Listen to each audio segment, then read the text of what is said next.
A vida nas ruas do Rio de Janeiro sempre foi marcada por escolhas difíceis, caminhos sem volta e destinos que se cruzam de formas inesperadas. Esta é a história de uma mulher que perdeu tudo, mas encontrou na dor a força necessária para se transformar em algo que jamais imaginou ser. Seu nome era Verônica, e o que aconteceu com ela mudaria para sempre o equilíbrio de poder nas favelas cariocas. Nascida e criada na favela do Saco Vazio, Verônica conhecia muito bem as dificuldades de viver em um lugar onde a lei era ditada pelos homens do movimento. Sua família era humilde. Seu pai trabalhava como ajudante de pedreiro e sua mãe vendia quentinhas na porta de casa. Eram pessoas simples, que nunca se envolveram com o crime, mas que conviviam diariamente com a realidade violenta daquela comunidade. Verônica tinha 3 irmãos mais novos, todos ainda crianças, e ela sempre foi a mais responsável, ajudando a mãe nos afazeres domésticos e cuidando dos pequenos enquanto os pais trabalhavam. Mas a vida de Verônica mudou completamente quando ela conheceu Tadeu. Tadeu era um homem de 28 anos, considerado bonito e charmoso pelas moradoras da favela. Ele tinha um jeito de falar que encantava, uma confiança que impressionava e um estilo de vida que parecia promissor para uma menina de 17 anos que nunca tinha saído do Saco Vazio. Tadeu não trabalhava com tráfico de drogas, mas sim com roubo de carga, uma atividade que, embora ilegal, era vista por muitos como menos perigosa do que o envolvimento direto com o movimento. Ele roubava caminhões nas estradas, revendia as mercadorias e vivia com um conforto que a maioria das pessoas da favela jamais conheceria. Verônica se apaixonou por Tadeu rapidamente. Ele a tratava bem, levava presentes para sua família, ajudava com dinheiro quando precisavam e prometia a ela um futuro melhor, longe daquela vida de dificuldades. Seus pais não aprovavam o relacionamento. Sabiam que Tadeu estava envolvido com o crime e temiam que isso trouxesse problemas para a família. Mas Verônica estava cega de paixão e acreditava que ele era diferente, que poderia mudar, que juntos poderiam construir algo sólido. Durante quase 2 anos, eles viveram um relacionamento intenso, cheio de altos e baixos, mas sempre marcado pela promessa de que um dia sairiam daquela vida. Mas Tadeu cometeu um erro fatal. Em uma de suas operações de roubo de carga, ele acabou invadindo um território controlado pelos homens do movimento da favela do Saco Vazio, sem pedir permissão. Pior ainda, ele revendeu parte das mercadorias roubadas diretamente para traficantes de uma facção rival, algo que foi considerado uma traição imperdoável. Quando os líderes do movimento descobriram, Tadeu foi convocado para dar explicações, mas ele sabia que não havia explicação que o salvaria. Então, em um ato de covardia, Tadeu fugiu da favela sem avisar ninguém, sem se despedir de Verônica, sem pensar nas consequências que sua fuga traria para ela. Quando os homens do movimento não encontraram Tadeu, decidiram que alguém teria que pagar pelo que ele fez, e Verônica foi a escolhida. Em uma noite fria de julho, 5 homens armados invadiram a casa de Verônica enquanto ela estava sozinha. Sua família havia saído para visitar parentes em outra comunidade e ela ficou em casa estudando para uma prova do curso técnico que fazia à noite. Os homens arrombaram a porta, a agarraram pelos cabelos, a jogaram no chão e a arrastaram pelas ruas da favela, enquanto gritavam que ela pagaria pelo que Tadeu havia feito. Verônica implorou, chorou, disse que não sabia de nada, que Tadeu havia fugido sem avisá-la, mas ninguém a escutou. As pessoas nas ruas apenas observavam em silêncio, algumas com pena, outras com indiferença, mas nenhuma com coragem suficiente para intervir. Verônica foi levada até o chamado Tribunal do Crime, um local improvisado em um barraco abandonado, onde os líderes do movimento julgavam aqueles que haviam cometido alguma infração contra as regras da favela. Lá, ela foi forçada a se ajoelhar no chão sujo, rodeada por homens armados que a olhavam com desprezo e raiva. O líder do movimento, um homem conhecido como Catatal, a interrogou sobre o paradeiro de Tadeu, mas Verônica não tinha nada a dizer, porque realmente não sabia onde ele estava. Catatal então declarou que, já que Tadeu não poderia pagar por sua traição, Verônica pagaria em seu lugar. A sentença era clara. Ela seria executada ali mesmo, naquela noite, como exemplo para qualquer um que pensasse em trair o movimento. Verônica sentiu seu corpo tremer, suas pernas fraquejarem, seu coração acelerar de uma forma que ela jamais havia sentido antes. A certeza da morte estava diante dela e não havia nada que pudesse fazer para escapar. Um dos homens carregou uma arma, apontou para sua cabeça e, naquele momento, Verônica fechou os olhos, esperando o pior. Mas o tiro nunca veio.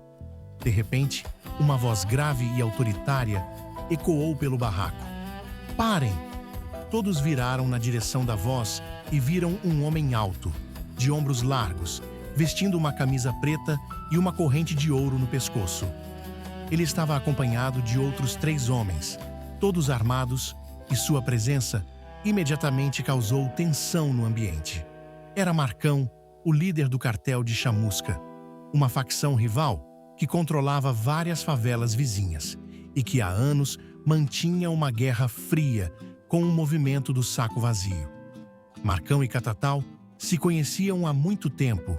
Já haviam trocado tiros em confrontos passados, mas naquele momento, algo diferente estava acontecendo.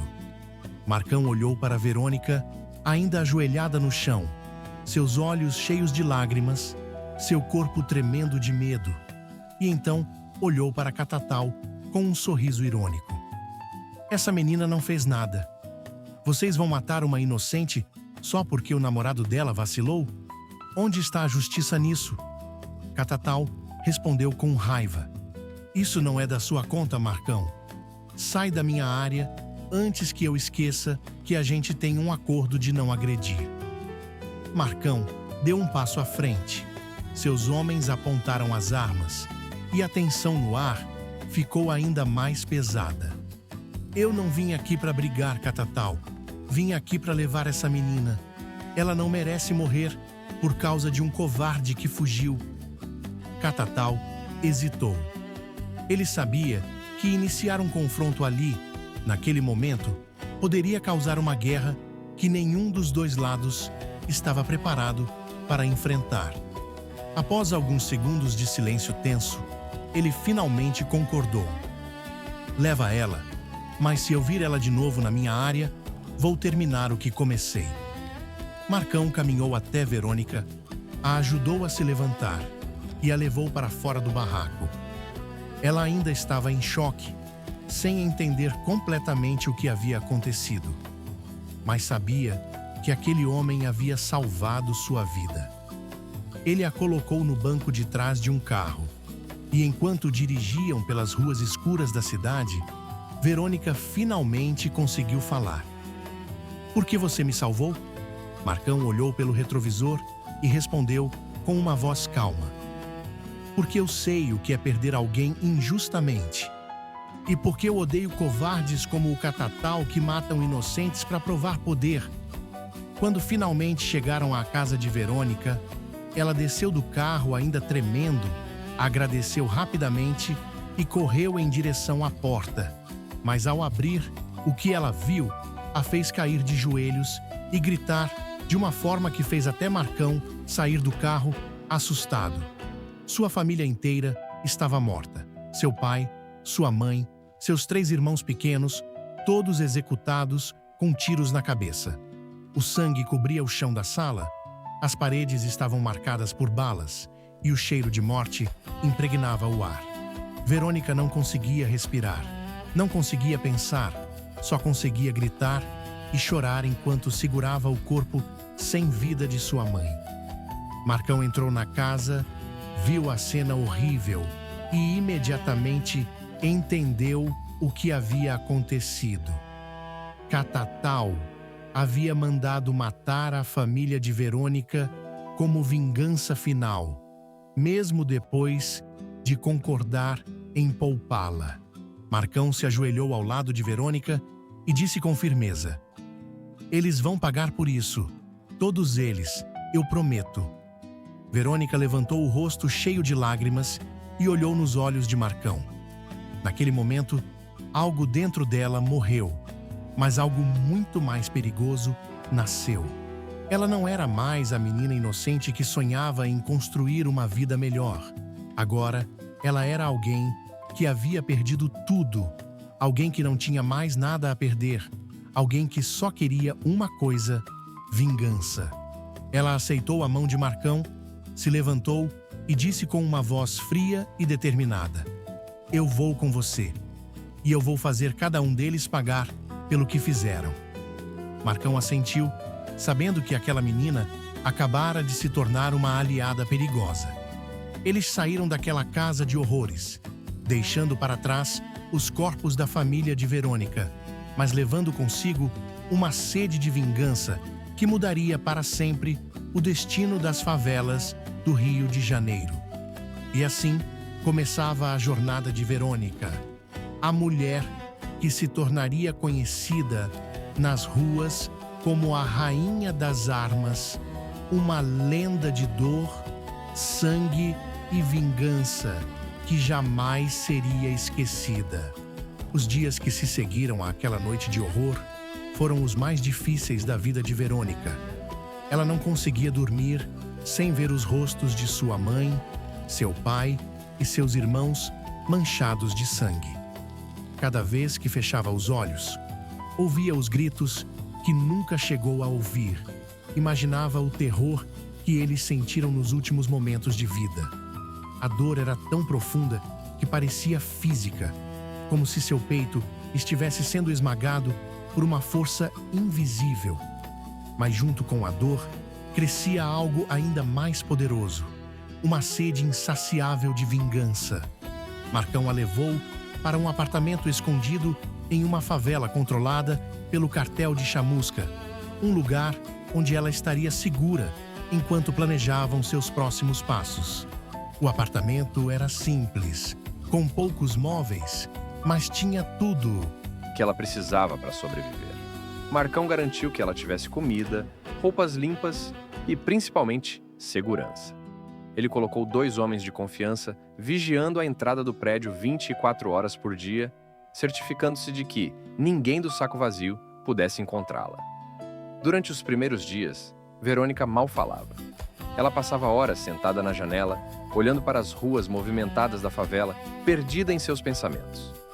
Marcão respeitava seu silêncio, mas sempre que a visitava, repetia a mesma promessa: "Eles vão pagar, Verônica. Cada um deles. Eu prometo." E Verônica acreditava nele, porque não tinha mais nada em que acreditar. Uma semana após o massacre, Marcão entrou no apartamento com uma expressão séria no rosto. Ele puxou uma cadeira e sentou-se na frente de Verônica, que ainda estava na janela, olhando para o nada. "Verônica, precisamos conversar." Ela virou o rosto lentamente e o encarou com aqueles olhos que já não tinham mais lágrimas, apenas uma frieza assustadora. "Eu sei que você quer vingança. Eu também quero. Catatal e os homens dele mataram sua família como se fossem animais, e isso não pode ficar impune. Mas vingança não é algo que se faz no impulso. Se a gente agir errado, a gente morre. E eu não salvei você daquela execução para te ver morrer agora." Verônica finalmente abriu a boca, sua voz saindo rouca e baixa. "Eu não tenho medo de morrer, Marcão. Eu já morri naquela casa quando vi minha família no chão. O que você vê aqui é só um corpo vazio querendo fazer justiça." Marcão assentiu, entendendo perfeitamente o que ela sentia. Ele mesmo já havia perdido pessoas que amava. Sabia o peso de carregar uma dor assim. "Eu entendo. Mas se você quer fazer justiça de verdade, você precisa estar viva. E para isso, você precisa se tornar mais forte, mais inteligente, mais perigosa do que qualquer um deles. Verônica o olhou com curiosidade pela primeira vez. O que você está propondo? Marcão se levantou e caminhou até uma mala que havia trazido consigo. Ele a abriu, revelando 3 armas diferentes, munição e um colete à prova de balas. Verônica arregalou os olhos. Nunca se havia segurado uma arma na vida. Marcão pegou uma das pistolas, verificou se estava desmuniciada e a estendeu para ela. Eu vou te ensinar tudo o que você precisa saber. Vou te ensinar a atirar, a se defender, a pensar como eles pensam, a agir como eles agem. Vou te transformar em alguém que eles vão temer. Mas você precisa estar disposta a isso. Você precisa estar disposta a se tornar algo que nunca imaginou ser. Verônica pegou a arma, sentiu o peso dela em suas mãos, e naquele momento, algo mudou dentro dela. Não era mais a menina que sonhava em ter uma vida melhor. Agora, ela era alguém que só queria uma coisa: ver os responsáveis pela morte de sua família pagarem com sangue. Eu estou pronta. Marcão sorriu, mas era um sorriso triste, porque sabia que estava ajudando a criar um monstro. Então vamos começar. Os dias se transformaram em semanas e as semanas em meses. Verônica passou por um treinamento intenso que mudaria para sempre quem ela era. Todos os dias Marcão a levava para um galpão abandonado nos arredores da cidade, onde ela aprendia a manusear diferentes tipos de armas: pistolas, revólveres, fuzis, espingardas. Ela aprendeu a desmontar e montar cada uma delas de olhos fechados, a mirar com precisão, a controlar a respiração antes de apertar o gatilho. No início, suas mãos tremiam e ela errava quase todos os alvos, mas com o tempo, ela foi se tornando cada vez melhor. Marcão era um professor exigente, não aceitava erros, não aceitava fraqueza. Se você errar na rua, você morre, simples assim. Então não erra. Verônica absorvia cada palavra, cada ensinamento, cada técnica. Ela treinava até suas mãos sangrarem, até seus músculos doerem, até não conseguir mais levantar os braços. Mas mesmo assim, ela continuava, porque a dor física era nada comparada à dor emocional que carregava. E enquanto treinava, ela repetia mentalmente os nomes dos homens que havia matado sua família: Catatal, Pardal, Bilu, Magrão, Dente de Ouro. Ela decorou cada nome, cada rosto, cada detalhe. E jurou que todos eles teriam o mesmo destino. Mas Marcão não ensinou apenas a atirar. Ele ensinou a Verônica a pensar estrategicamente, a planejar, a antecipar movimentos. Vingança burra é morte certa. Você não vai simplesmente invadir o saco vazio, atirando para todos os lados. Você precisa ser esperta, precisa saber onde eles estão, quando estão vulneráveis, como atacá-los sem ser pega. Marcão tinha contatos em todo o Rio de Janeiro, informantes que trabalhavam para ele dentro das facções rivais. Ele começou a coletar informações sobre Catatal e seus homens, mapeando suas rotinas, seus pontos fracos, seus hábitos. Verônica acompanhava tudo de perto, anotando cada detalhe, memorizando cada informação. Ela descobriu que Catatal costumava frequentar uma casa de jogos toda sexta-feira à noite, sempre acompanhado por 2 seguranças. Descobriu que Pardal tinha uma amante que morava em outra favela e que ele ia visitá-la sozinho todas as quartas-feiras. Descobriu que Bilu era viciado em cocaína e frequentemente ficava sozinho em uma boca de fumo até tarde da noite. Cada informação era uma peça do quebra-cabeça, e Verônica estava montando esse quebra-cabeça com paciência e precisão. Ela sabia que não poderia atacar todos de uma vez, teria que ser estratégica, teria que eliminar um por um, sem deixar rastros, sem dar a eles a chance de se protegerem. Enquanto isso, Marcão também a ensinou sobre a guerra entre facções, sobre como o crime organizado funcionava no Rio de Janeiro. Ele explicou que o cartel de Chamusca e o movimento do Saco Vazio estavam em guerra há anos e que qualquer ação contra Catatal seria vista como um ataque direto da facção dele. Isso pode causar uma guerra de verdade, Verônica. Muita gente vai morrer. Você está preparada para isso? Verônica não hesitou. Eu não me importo quantas pessoas vão morrer, Marcão. Eu só quero que os responsáveis paguem. Marcão sabia que ela estava falando sério e isso o preocupava. Ele havia criado uma aliada poderosa, mas também havia criado uma bomba relógio que poderia explodir a qualquer momento. Mas era tarde demais para voltar atrás. Verônica já estava completamente transformada. Seus olhos, que antes eram cheios de sonhos e esperança, agora eram vazios e frios. Seu corpo, que antes era frágil e delicado, agora era forte e musculoso. Suas mãos, que antes nunca haviam segurado uma arma, agora eram precisas e mortais. Ela não era mais Verônica, a menina humilde do saco vazio. Agora, ela era outra pessoa. Alguém perigoso, alguém implacável. Alguém que estava prestes a iniciar uma guerra que mudaria para sempre o equilíbrio de poder nas favelas do Rio de Janeiro. 6 meses após a morte de sua família, Verônica finalmente estava pronta. Marcão sabia disso. Podia ver em seus olhos, na forma como ela segurava as armas, na confiança com que se movia. Ela não era mais uma menina assustada, era uma guerreira, uma assassina, e estava pronta para agir. Certa noite, Marcão a chamou para uma reunião no quartel-general do Cartel de Chamusca, um conjunto de casas fortificadas no topo de um morro. Lá, Verônica foi apresentada aos principais líderes da facção, homens que controlavam territórios, que comandavam exércitos, que decidiam quem vivia e quem morria. Todos a olharam com desconfiança no início. Afinal, ela era apenas uma menina de 18 anos. O que ela poderia fazer? Mas quando Marcão contou a história dela, quando explicou o que havia acontecido com sua família, quando mostrou as habilidades que ela havia desenvolvido, todos começaram a vê-la de forma diferente. Não mais como uma vítima, mas como uma arma. Uma arma que poderia ser usada contra seus inimigos. Um dos líderes, um homem conhecido como Caveira, se levantou e olhou para Verônica com interesse. Marcão, você quer dizer que essa menina aqui vai invadir o saco vazio e matar Catatal e seus homens? Marcão balançou a cabeça. Não sozinha. Ela terá nosso apoio. Mas ela será a ponta de lança. Ela conhece o terreno, conhece os alvos e tem uma motivação que nenhum de nós tem. Ela não vai parar até que todos estejam mortos. Caveira sorriu, um sorriso cruel e satisfeito. Eu gosto disso. Gosto muito. Catatal acha que é intocável. Acha que pode fazer o que quiser. Mas se a gente conseguir eliminá-lo, o saco vazio fica sem liderança e a gente pode finalmente tomar aquele território. Os outros líderes concordaram e em poucos minutos o plano estava sendo traçado. Verônica seria infiltrada no saco vazio, disfarçada, invisível. Ela começaria eliminando os alvos mais fáceis, os homens que ficavam sozinhos, vulneráveis. Um por um, ela os mataria, criando medo e paranoia dentro da facção. E quando Catatal finalmente estivesse isolado, sem seus principais homens ao redor, ela o mataria também. Era um plano arriscado, perigoso, quase suicida.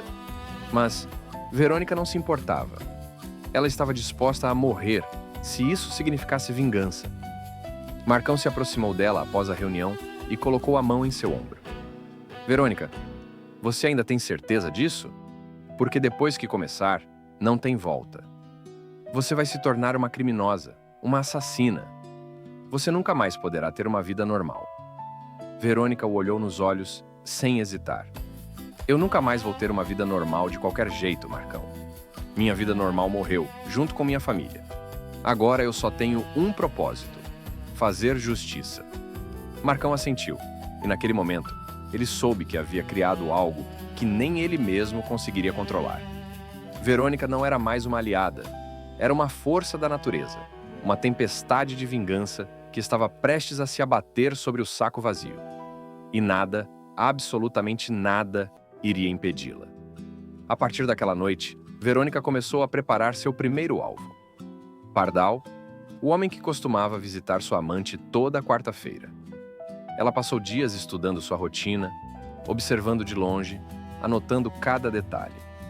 Descobriu que ele sempre chegava à casa da mulher por volta das 9 da noite, ficava lá por algumas horas e saía sozinho pela madrugada. Era o momento perfeito. Ninguém ao redor, ruas vazias, nenhuma testemunha. Verônica preparou sua arma, um revólver calibre 38 com silenciador, verificou a munição e esperou. Quando a quarta-feira chegou, ela vestiu roupas escuras, prendeu os cabelos e saiu do apartamento onde morava com Marcão. Ela caminhou pelas ruas da favela com a confiança de quem já havia feito aquilo 1000 vezes, mesmo sendo sua primeira vez. Chegou ao local onde Pardal estacionava sua moto, se escondeu nas sombras e esperou. As horas passaram lentamente, mas Verônica não sentiu medo, não sentiu ansiedade, apenas uma calma fria e calculista. E então, finalmente, Pardal apareceu. Ele estava sorrindo, claramente satisfeito, após a visita à amante, completamente despreocupado. Ele não fazia ideia de que seus últimos minutos de vida estavam contados. Verônica saiu das sombras silenciosamente, seu revólver já apontado. Pardal só percebeu sua presença quando já era tarde demais. Ele virou o rosto, seus olhos se arregalaram de surpresa.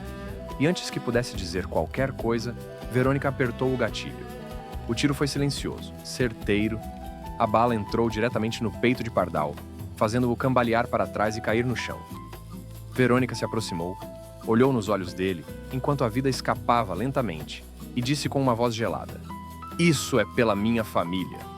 Pardal tentou falar, mas apenas sangue saiu de sua boca. Em poucos segundos, ele estava morto. Verônica guardou a arma, olhou ao redor para garantir que ninguém havia visto e desapareceu na escuridão da noite. Seu primeiro alvo estava eliminado, e ela não sentiu remorso, não sentiu culpa, não sentiu nada além de uma estranha satisfação. Era apenas o começo. Ainda havia 4 nomes em sua lista, e ela não pararia até que todos estivessem mortos.